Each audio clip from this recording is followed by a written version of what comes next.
And here we are. I'm a little insecure about those glasses there, Peter. Well, thank you so much for being on.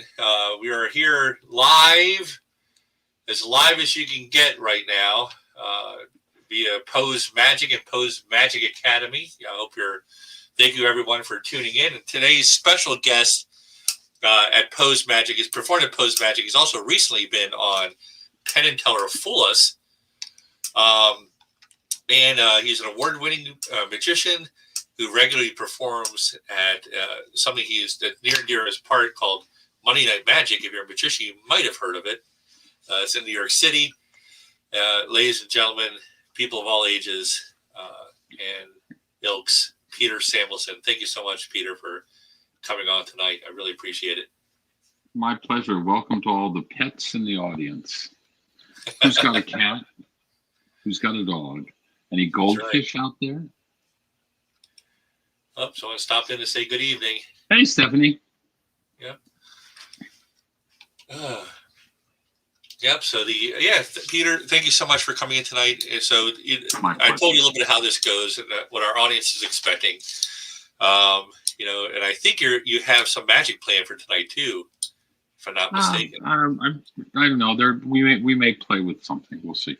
Okay. But so why don't you tell everyone a little bit about yourself, your kind of short bio, if you will, if you don't mind. I don't mind. I'm happy to do that. So probably the most important shaping element of my entire life was how I came into being in this world. So my parents fled Europe during the Second World War, before the U.S. got into the war. My father was German, born in Alsace-Lorraine in Strasbourg. Was raised by his parents, who were both doctors, in Breslau, Germany. My mother came out of a family where her mother was part of sort of this descendancy of interesting Jewish entrepreneurs and folks who had built up a wonderful thing called the Metallgesellschaft in Germany. She met my grandfather, and they started a little school in the North Sea, just off between sort of northern Germany and Holland, right up in there in the North Sea, a little island called Juist.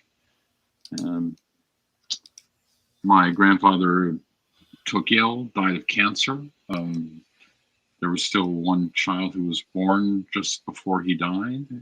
So there were 4 sisters, and my grandmother took them all to Switzerland, where we had family. They settled between Zurich and Brissago, which is on the Lago Maggiore. So it's very interesting watching Stanley Tucci and his Discovering Italy, and his most recent section was up in Milan, which is the area for rice and polenta and risotto. So the war came. My father was studying the hot new topic in mathematics at the time in Zurich was topology. You know what topology is? Don't worry, it's not an essay question. Okay. Multiple choice. Topology is the study of tops. A business strategy, an area of higher mathematics, or a new children's breakfast cereal. I think it's an area of higher mathematics. Yeah, exactly. The topologists are those people who say that a coffee cup is the same thing as a donut, obviously never having tried to drink coffee from a donut. Good for dunking, that's about it. They spent 40 years trying to figure out how to turn an inner tube inside out. They cheat. They use a hole. So this is this hot new area. My father was studying there.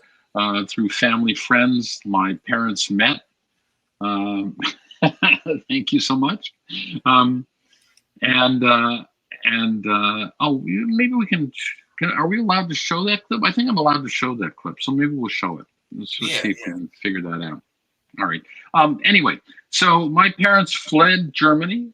The only reason my parents were able to get into the country is because my father was born in Alsace-Lorraine, which, although it was Germany when he was born there, it had become French after the First World War, so it was considered French. And they came into the States. My parents arrived on June 3rd, 1941. Ellis Island, at customs and immigration, they started to go through my father's bags, and they said, "Oh, you're going to Princeton? That's where Einstein is. Welcome to the country." Closed up the bags and sent him on his way. And that's actually where my father was going. He was going to the Institute of Advanced Studies, and my parents became very close friends with the Bargmans, and Valya Bargman was Einstein's right-hand man. And my mother carried on a friendship with Sonia and Valya until they passed away. As a youth, I ended up playing in Einstein's backyard. Do you know, by the way, that the physician who did the autopsy on Einstein stole the brain? I have heard that. Yes. And traveled around the country with the brain in the trunk of his car, and every once in a while he would slice off parts of it and send it off to institutes for study. I mean, this guy was absolutely wacky. So this whole experience of fleeing a country and coming to the United States, and I was born 8 years later, and but when I was growing up, these were the stories that I was really hearing. This idea of both being involved in this intellectual community, sort of the activism that was around Princeton and Einstein, his involvement, reluctantly, but involvement in politics, and my parents' story of what it was like in Europe and in Germany, and this German heritage, this European heritage, plus this incredible distrust of authority, this authority that has power to wield itself against a minority group. And this became sort of a theme in my life early on, where I realized that there was both a demand for intellectual success and achievement, and involvement with the arts that was there, a love of science and the scientific method, and this sort of this ineffable sense of there being more to this world than you can ever figure out. So this sense of wanting to understand about the world, wanting to contribute to the world, and wanting to make a difference. So that was really where it all started. Growing up, I was surrounded by people. My great aunt, when I was 6 years old, I was fascinated by magic. She bought me a magic set and gave it to me for Christmas, I think, possibly, or my birthday, one or the other. And I looked at the set, and I was so disappointed that it was tricks. I gave it back to her. I said, "You got me the wrong set. This is just tricks." And 5 years later, after sort of being interested, I was at a school assembly, elementary school, and a magician came to our school, and in that assembly, he performed miracles. There was a lotus vase, and there was this serpent silk on tying there. And I went home and I said to my mom, "I know it's tricks. I'm an adult now at 11. And I know it's tricks, but I want to know how it works." And so she reached out to her friends, and this was in Ann Arbor at the University of Michigan. And one of the other professors there had a book that had fascinated him and gave it to me, called Modern Magic. And for those who are not magicians, Modern Magic was written in the 1890s. So it was modern at one point.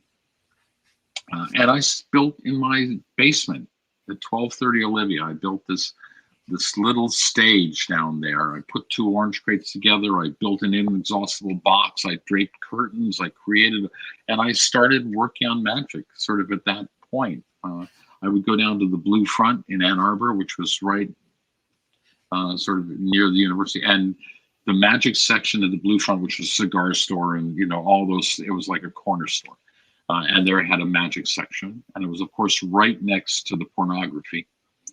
So kill two birds with one stone. Let's just put it that way. So it was fascinating early time. Went through there, started doing shows, had friends, got involved, set up a magic club in junior high school, set up a magic club in high school. That club apparently continued on. There was a man named Charles Rolfs, who was a professor there in Ann Arbor, who became our mentor. He was actually well known in the magic collecting circles. It turns out that Charles Reynolds was at the University of Michigan while I was in high school, and I have never met him. I never knew that. But growing up, I would, tune in to eventually, sometimes we could pick up in Chicago a Magic Ranch, and there was Claire Cummings and as Milky the Clown out of Detroit.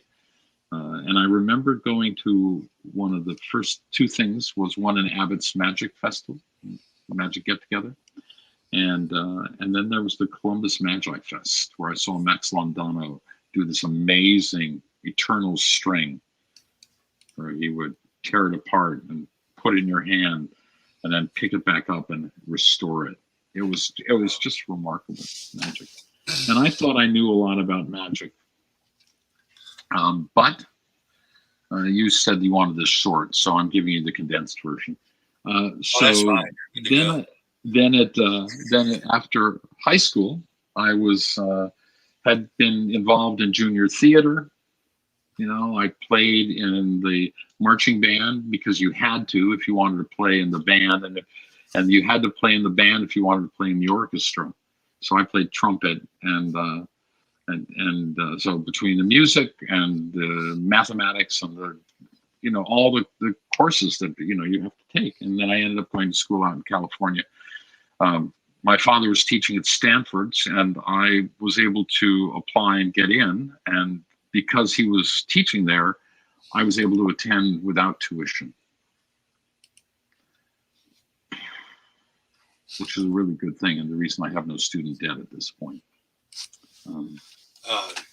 Lucky for you. Yeah, no kidding. So, this great fortune that happened. And I arrived in California, this was late 60s. I had attended the anti-war march on Washington when I was still in high school. I had good friends who were Quakers, and so I was out there actively. Originally, I'd been believe it or not, I'd actually been in favor of the war in Vietnam until I started doing more reading about it and following what was really going on. And I became firmly convinced that it was the wrong thing to do, the wrong place to be. And I realized that when I hit California, it became really clear to me that doing magic seemed pretty unimportant in the midst of all the stuff that was going on. And it struck me as being the wrong approach towards what I was trying to do with my life, which was to make a difference. I kind of felt that the last thing that I wanted to do was to teach people to enjoy not understanding things. I didn't want them to walk away being fooled, going, boy, I have no idea how that works, and that's just great not to know things. I want them to experience more, to understand more about the world, not less. And so that was really, that sort of pulled me away. I started doing design of magic for theater at that time. As people found out that you do magic, they say, oh, we have this play, can you do something? And can you figure something out? So I was doing magic and designing that. And at one point, I was going up to the Magic Cellar, which was up in San Francisco. Of course, there was also, Fillmore and, the Avalon Ballroom, and there was all this incredible music that was up there. Um, and I remember seeing Tony Slidini, and I thought I knew a lot about magic. And boy, I sat down across from Slidini, and here was a man who did nothing. There wasn't a single sleight that he performed. He was just there, and these incredible things happened. I was completely blown away. And I went, that's really quite an experience. And to be able to find a way of having this organic performance, this feeling that you're not doing things, and yet this magic happens. Thank you, David. And seeing this all occur, I went, I need to study this man. And I never studied with Slidini, but I studied Slidini extensively. And I was fortunate enough to, I finished college, and my college girlfriend and I, she was from Chicago, and was involved with Paul Sills and Story Theater, which was the sort of the children's theater section of Second City.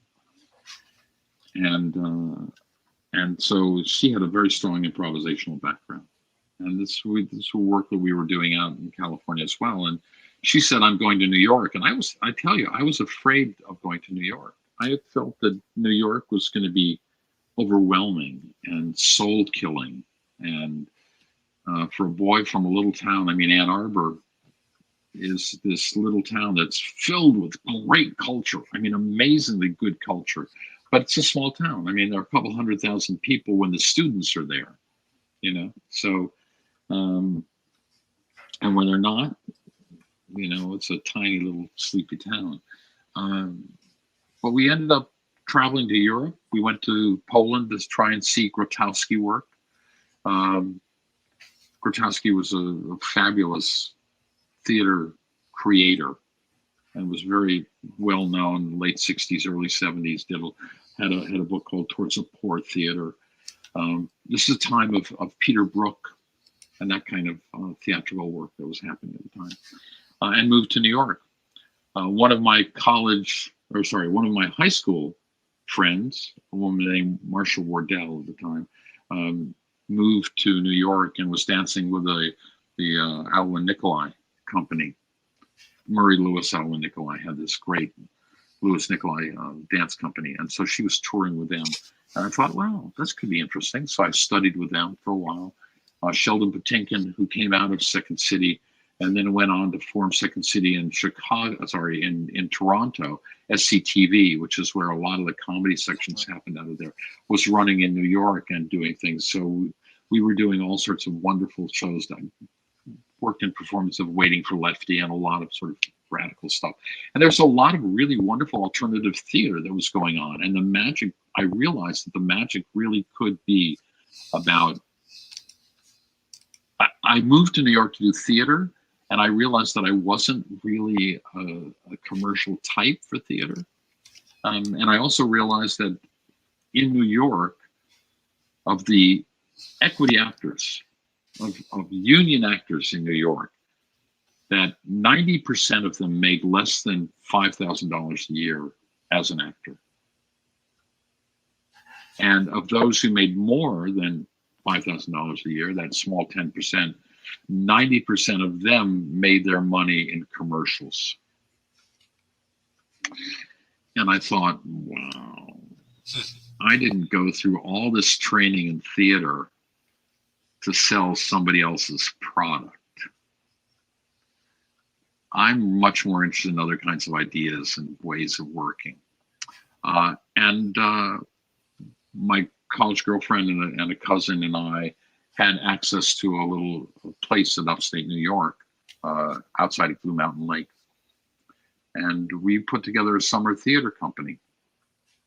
doing a series of shows with a cast of 10 people. And it turned out that the very first town in which we were going to be performing had seen the melodrama that we were going to do. And we were like, oh my God, what are we going to do? And I said, let's do a magic show. I had a cast of 10 people. And so we put together this wonderful, delightful show. And it was really great. And I came back from that. And there's other stuff that happens. I started working for a cruise line in New York. I don't mean performing. I mean working for a cruise line in their booking office. Selling space. Travel agents would call in and I'd assign passengers to cabins. They started laying off people because there was a big oil crisis that was happening. I got held on because I was new and cheap, and I stayed on long enough to be able to collect unemployment. Wow. At the Christmas party, I got to see a magician perform who was actually one of the guys, and I don't remember who it was, who was actually one of the guys who was performing on cruise ships. And I went, you can do that?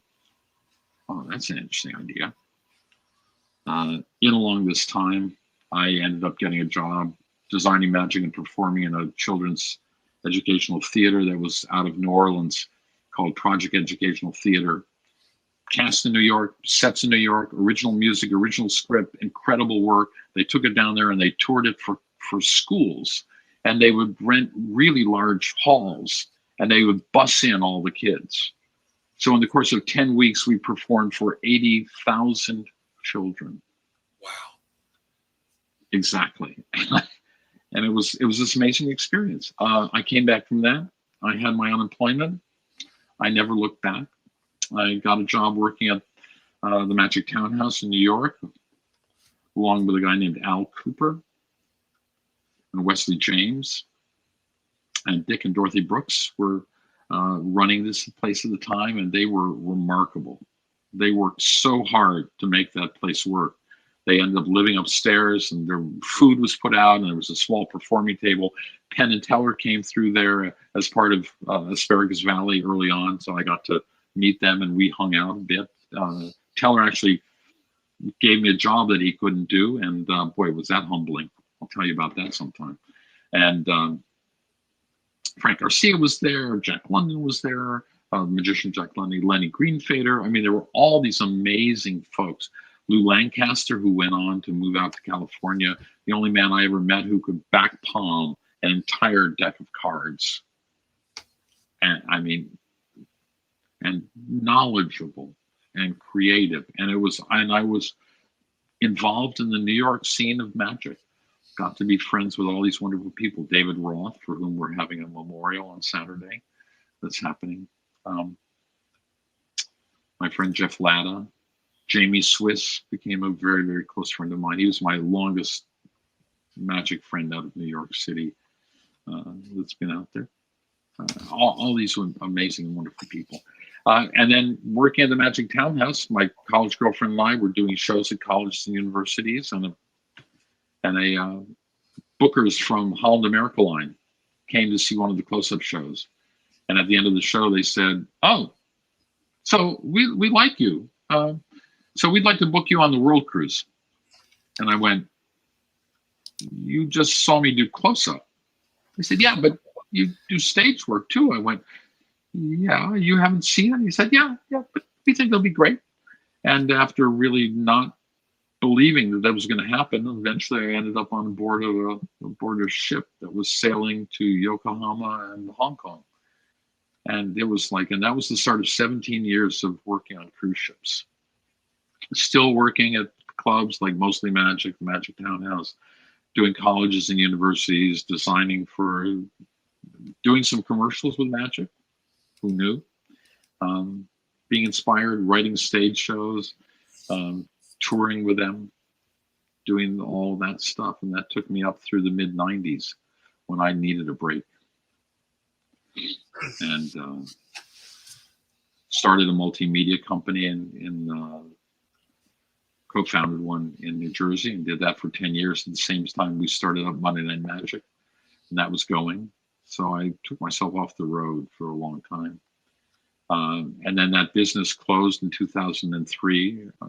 9/11 happened, took about $1 million worth of business out of our coffers, and we just couldn't survive it.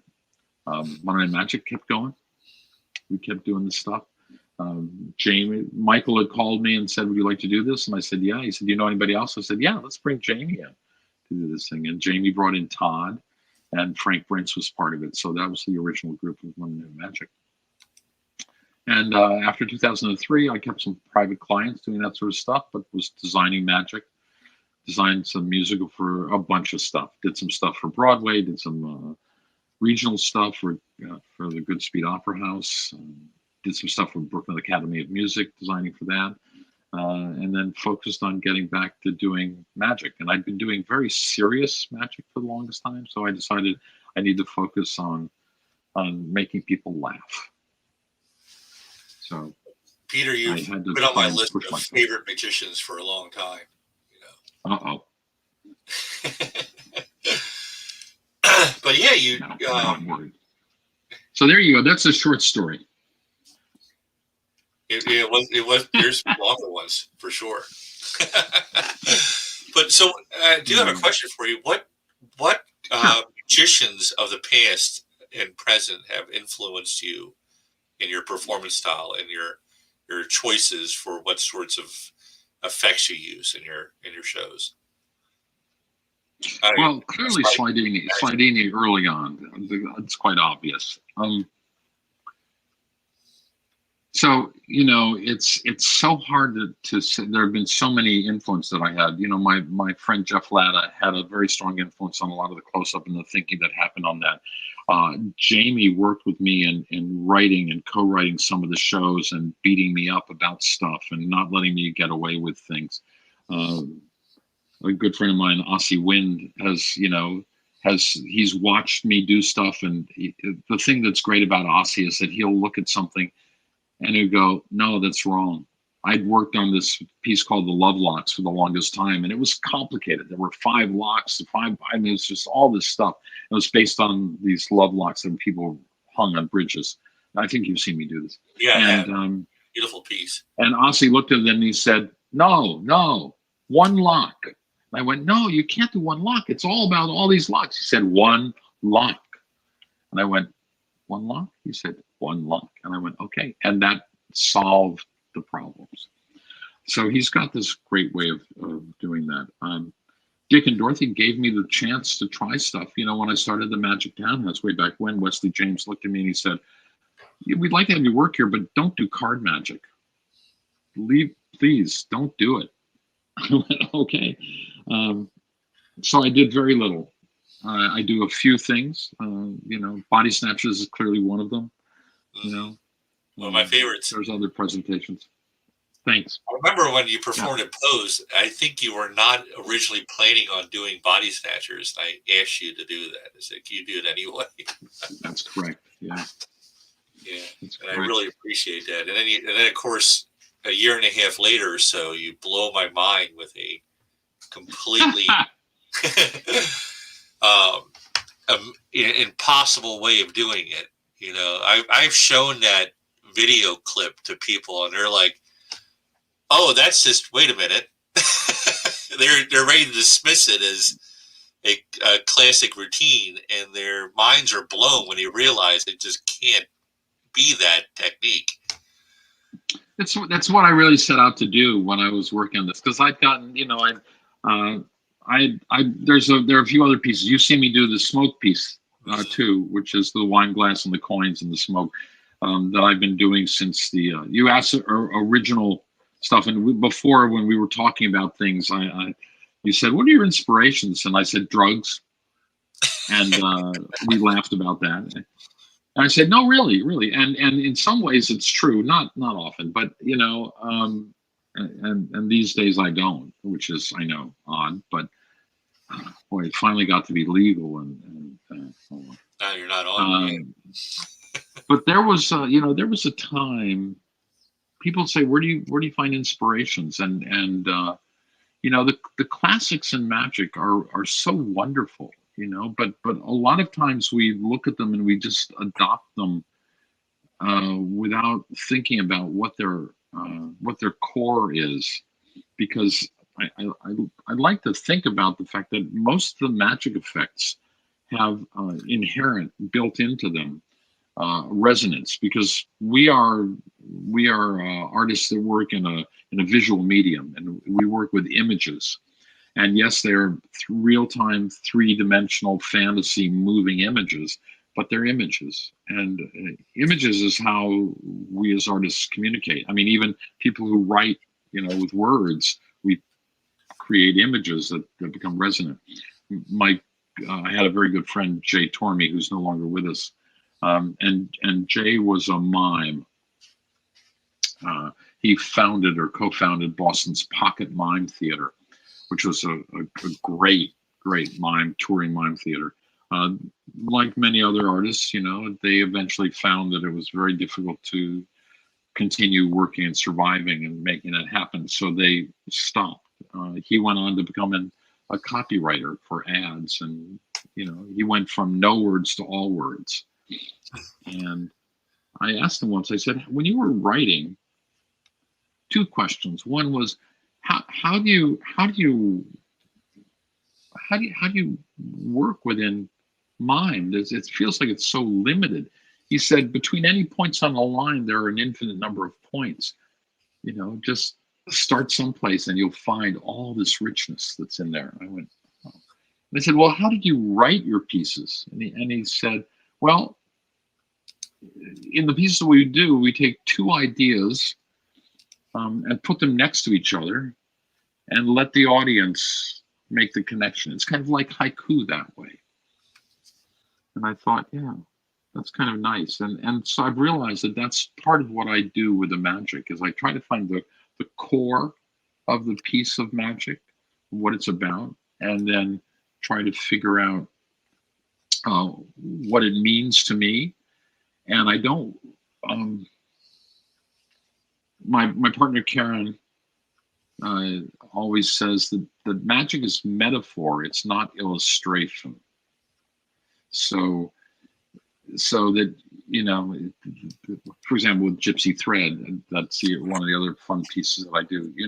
I realized that it was about connection. To me, it's about something that's easily broken. It's fragile, and yet it's really important. It's powerful when it's used the right way.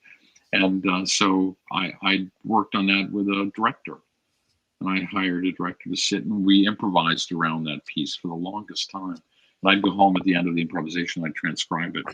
And we eventually whittled it down and found the things that would, found the phrases and the script that would work for this.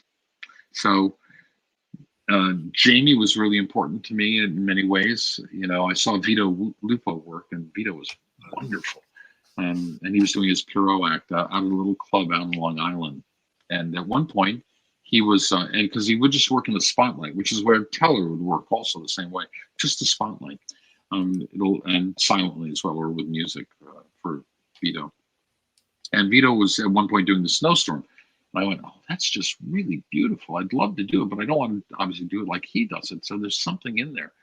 And I'm working on this and trying to understand this. And at the time, Jamie was still married, and his wife, Wendy, said, oh, it's like a snow globe, isn't it? And I went, yeah. And I realized that it was exactly like that. And I realized that what resonated for me with that was that I, as a child, had this really wonderful fantasy of seeing a snow globe on my father's desk and picking it up and playing with it. And I used to dream about, what it would be like to be inside of that snow, that falling snow. And when my mom finally saw that, she said, do you remember that? I said, was there really a snow globe on my dad's desk? And she said, oh yeah, absolutely there was.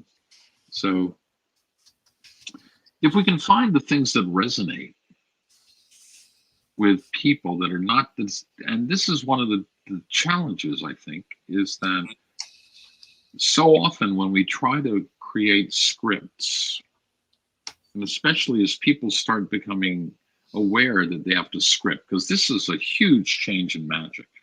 This is like I became a vegetarian in 1969.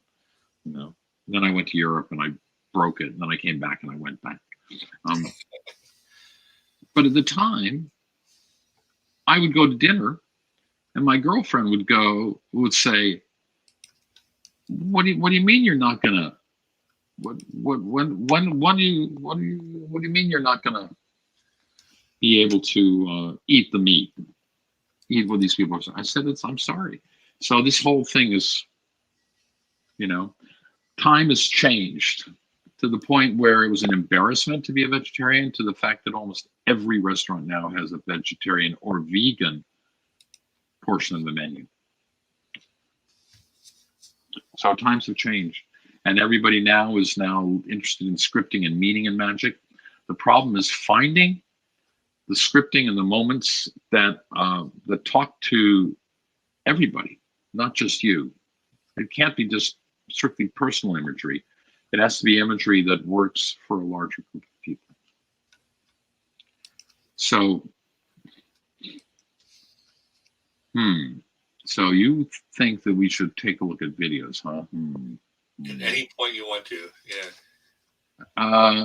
Do you have any of those? I actually didn't prepare those, so let me see. I can bring up your YouTube channel. Sure, go ahead. All right, you want to do? You can show anything. You can show anything you want to on there. All right, we can bring up the part of the fullest video. Sure, you can do that, or you can bring up the video that I sent you that nobody else has seen. You'll have to send me a link. Oh, right. Through Facebook Messenger. Want to send it to me through Messenger or? There you go. I'd have to jump out of this to try and do that, to find a link for that. So hold on a second. Let me just.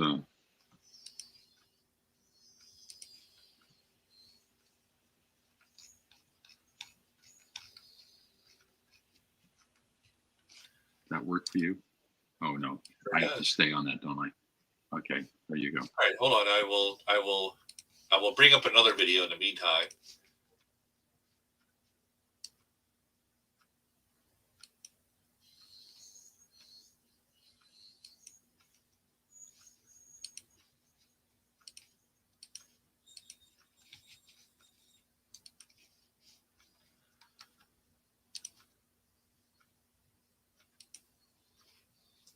As a way of saying thank you, I'd like to do one last piece for you and share a thought with you.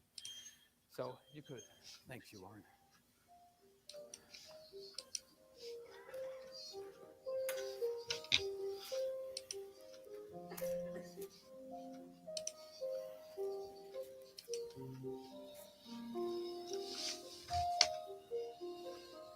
As you go through life, at some point you'll find that you may lose some money. It happens. Some point you may find you lose a possession, like a ring. Hopefully you get it back as quickly as you did this evening. Sometimes we make friends. Drew, Megan, thank you so much. Sometimes we lose friends. Stella, I hope I haven't lost you as a friend. Thank you. But there's one thing that nobody can take from us. They're truly our most precious possession. And those are our memories.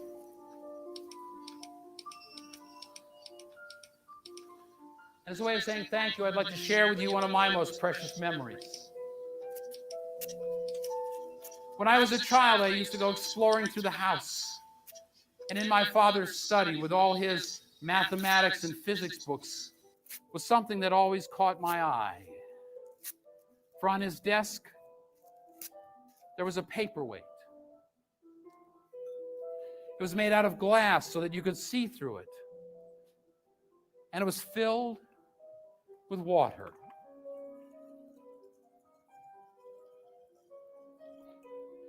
Inside was a wintry scene, snow on the ground, and when you shook it up, there was a blizzard a snowstorm.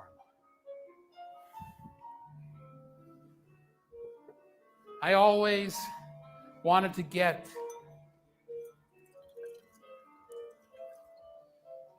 inside.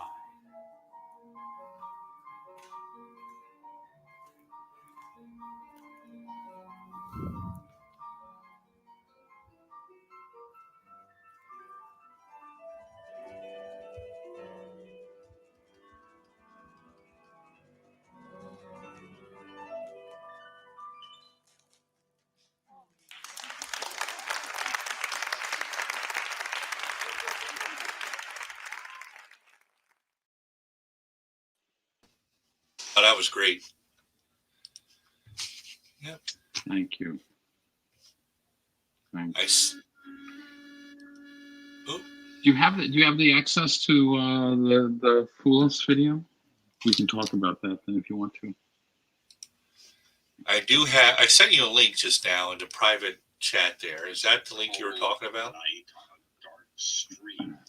I'm just looking now. Hold on a second. Oh, sure. Okay. So for a lot of you, this will be the first time you're probably going to see this video the way it is. All right. So let me bring this up. This is really exciting for everyone, I'm sure.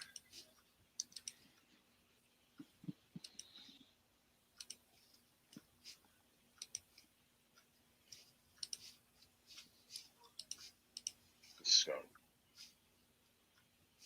the magic cellar is down beneath earthquake lagoons, just south of North Beach.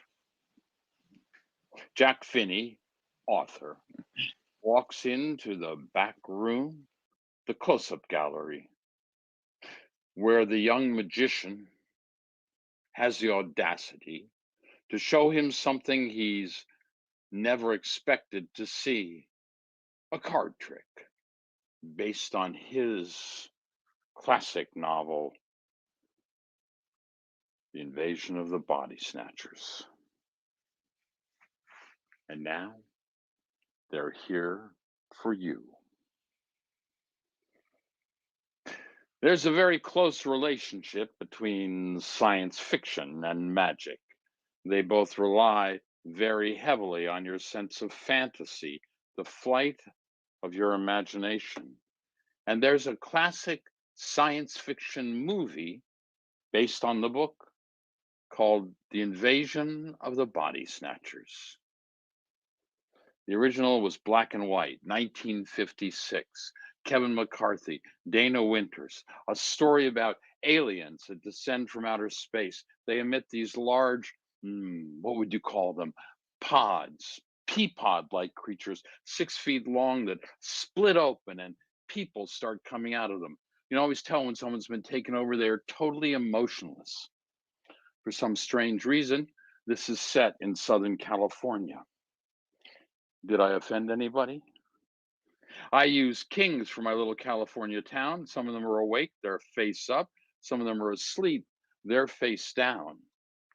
But awake or asleep, there's nothing that this little town could do to prepare itself for the horror that was about to descend upon it. It's a soft, sultry California evening when suddenly, out of the darkness,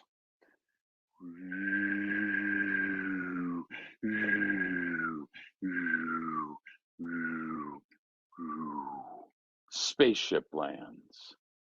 The pod creature emerges from the craft. You can almost imagine the leafy shoots. You can see the pods beginning to grow, but don't be afraid, it's just a card trick. The pod creature emerges from the craft, and the first person he comes upon is a derelict lying in the gutter. He roughs him up a bit. In a moment,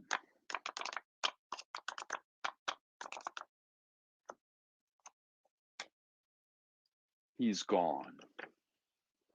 Sometimes they lay a pod next to you as you sleep. And when you wake up in the morning, you're one of them. Somebody sees this happen. He runs to get the cops. Before he gets half a block away, they tap him on the shoulders and he's gone. Half awake, half asleep, your drowsiness won't save you because immediately you've got 1, 2, and 3. There's the Scarlet O'Hara. You can tell it's Scarlet. She's gone with the wind. She'll think about it tomorrow. And so will you. The hero and heroine, true blue and loyal, up into the last little minute, when a little cave with a river running through it. You remember the river? They're suddenly gone, gone, gone. And that is the invasion of the body snatchers. There are no survivors. No. You can see some of you may think of this as just as a scary sci-fi flick. Others of you may think of it as an overly dramatic card mystery. But truth of the matter is it's neither. It's a cautionary tale. Because there are no happy Hollywood endings in life. There is no deus ex machina to save your puny planet. No. In this true and original story, we win. Yes. And win, and win, and win, and win, and win, and win, and win.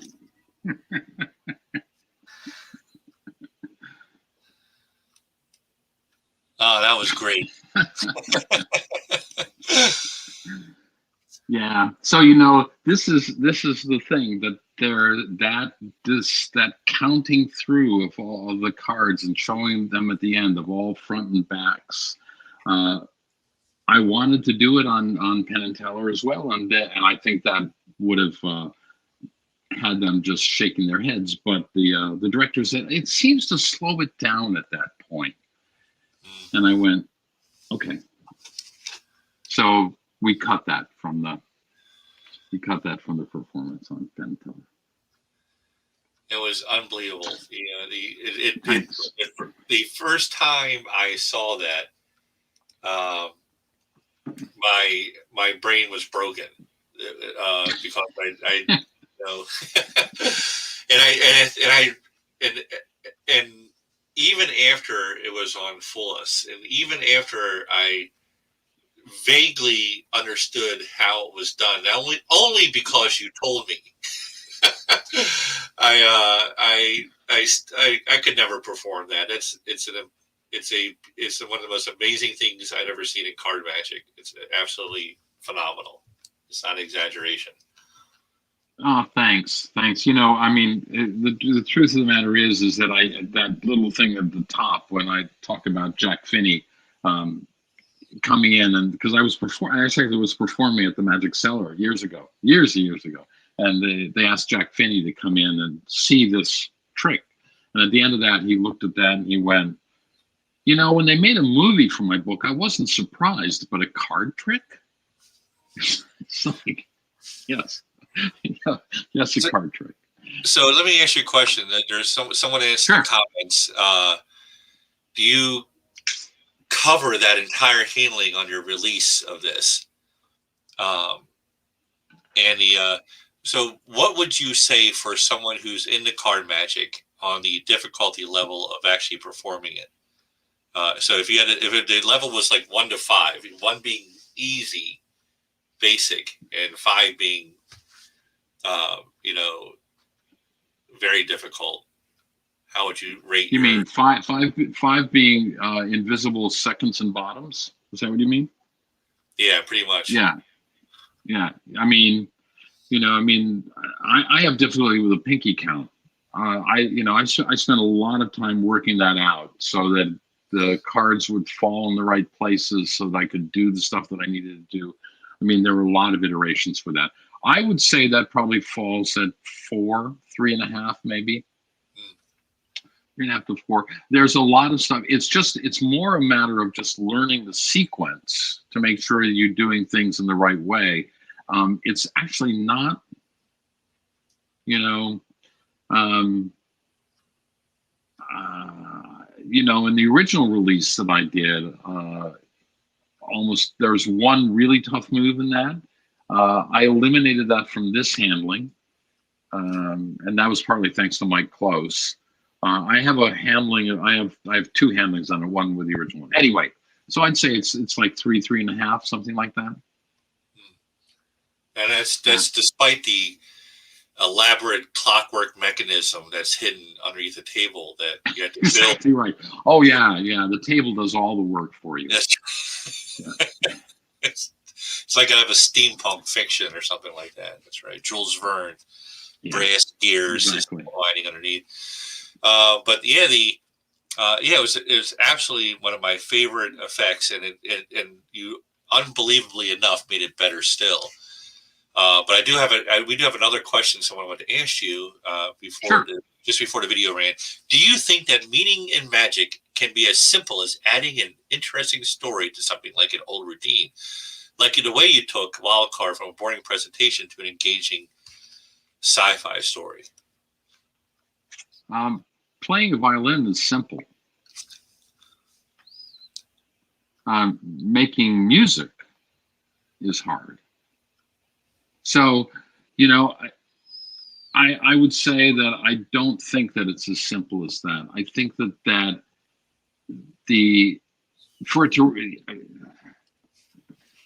if you add an interesting story to a magic effect, it definitely improves it. It'll be better, But if you choose the wrong story, or if you try to make it something that it's not, it can be jarring, and it won't get you where you want to go. That's why, when I worked on Gypsy Thread, it took me literally from start to finish before I had a complete script. And it wasn't all continuously, but it was over a 7-year period, in which I was working it, and I would take it on to perform it, and I did some stuff, and then eventually I did it on cruise ships. And, so I think that it's a matter of, first of all, looking at the piece. So for me, I remember seeing Tommy Wonder when I was traveling in Europe before I moved to New York. I told you about that. So one of the places we stopped was Amsterdam, and I saw Tommy Wonder do tamed cards. So, and which is a fabulous presentation of Wildcard. And I knew that I didn't want to do what he did, but there were a couple of things that I liked.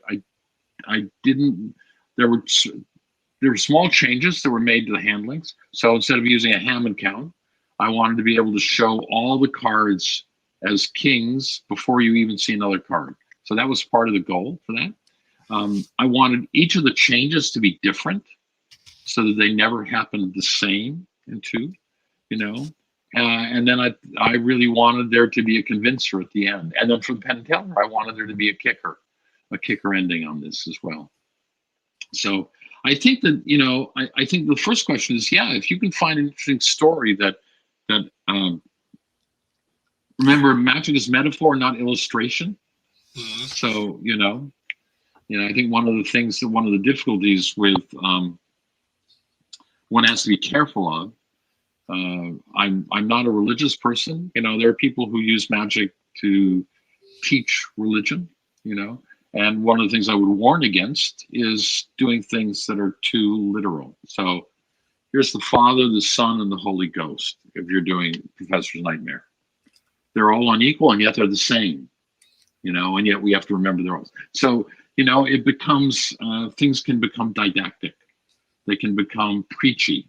They can become too obvious, or they can become cloying. And I think that's one of the problems that happens with people who try to find meaning in the magic that they're doing, is that the imagery that they choose is too personal and can become uncomfortable, or it's something they don't really believe.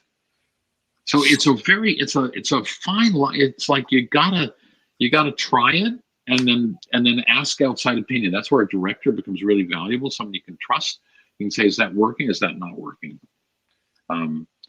So So let me just give you a real quick example. In the script for Gypsy Thread, I talked about the fact that the script goes something like this. That's the great thing about magic. You get all caught up in it. You stop thinking about things that are going on out there in the real world. You know, things like where the car is parked or what they're doing to it right now.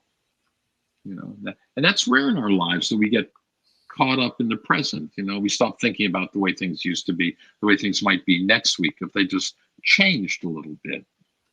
You know, and I am talking about relationships, not the kind of relationship you might have with a bank teller or the laugh you might share over your lunch counter, but those relationships in our lives that matter, that make life worth living.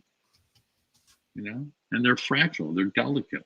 They're like a seedling. You can plant a seedling under concrete and it will crack through.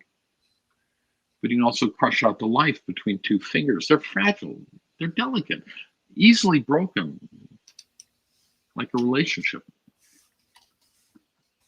Trust me, I know. Relationships can end for many reasons. I once demanded great beauty. You won't let me find out who I really am, I said. You're intellectually dull and your cooking's mundane, she said. And the tough one, please don't go. I really need you. Oof. And oftentimes our relationships can end in this kind of destruction, and yet we keep hoping, we keep wishing, we keep trying to take back what's been said, to undo what's been done. And if only we could do that in real life as easily as I do that with a piece of thread, that would be real magic, wouldn't it? So in that, I did that whole script for you for a couple of reasons, but one of the reasons was the third beat in that listing of things is, you know, I once demanded great beauty. You won't let me find out who I really am. And then you're intellectually dull and your cooking's mundane, she said. Right? So if I kept going on those first two beats, it would be too much. It would be too heavy. It would be too personal. So by adding humor in the midst of that, you break that. And the interesting thing is that by breaking that with that humor, it allows people to come deeper in with you. It for some reason allows them to trust you more because they know you're not taking yourself too seriously and that you're going to be able to pay attention to what they're feeling and you're respecting their boundaries in a way. And so I think this is where I say it's a narrow road. It's a delicate balance. So it's not just adding the story. To do it right is not easy, and takes work. You know, I probably practiced that body snap just to get it where I wanted it to be. You know, I put my 10,000 hours in. You know, so Norman Lear, who is we lost recently. I think, didn't we lose him? Or did he celebrate a birthday? It's like one of those others. Yeah. Oh no, he's still alive. He did this great presentation. Wasn't this thing he talked about this recently? Very sharp, still with it. You know, he directed Archie Bunker and All in the Family, all that sort of stuff. He's almost Found the People for the American Way. Yeah. So he once said, the people asked him, why are you doing All in the Family, doing this story about this redneck? And he said, you can say anything you want to as long as you package it between two laughs. And I've always thought about that. And I thought, well, you know, we as magicians have this amazing thing. We are packaging things within these amazing real-time, three-dimensional fantasy images that are like laughs. People experience them in that same sort of release and this, you know, if we do it right, you know, and so you can say anything you want to as long as you put it within that. So it's an amazing medium that we have that we can work within. So the question is, you know, will you put the time in to find out what really works for you? All right, I've talked enough. Time to go. Actually, it's perfect timing, Peter. It's 9:01 on the East Coast. It's a perfect 1 hour interview. I think you wrapped it up just perfectly. You must have scripted it out from the beginning. But thank you so much. Or did you? Yeah, Peter, it's great to count you as among my very good friends. I really appreciate you coming on here tonight. Likewise. And, Likewise, real pleasure. And I can't wait to. I always like to end some of these with telling everyone, don't forget to don't be an a-hole and wear a mask. Make sure you wear a mask when you're out in public. You know, it's very important. You know, it helps get this pandemic over so we can all start performing in real life again, which is all what we all want to do, is be around people. We are people. You know, so the more you do that, go out and get vaccinated. Peter just recently gotten vaccinated.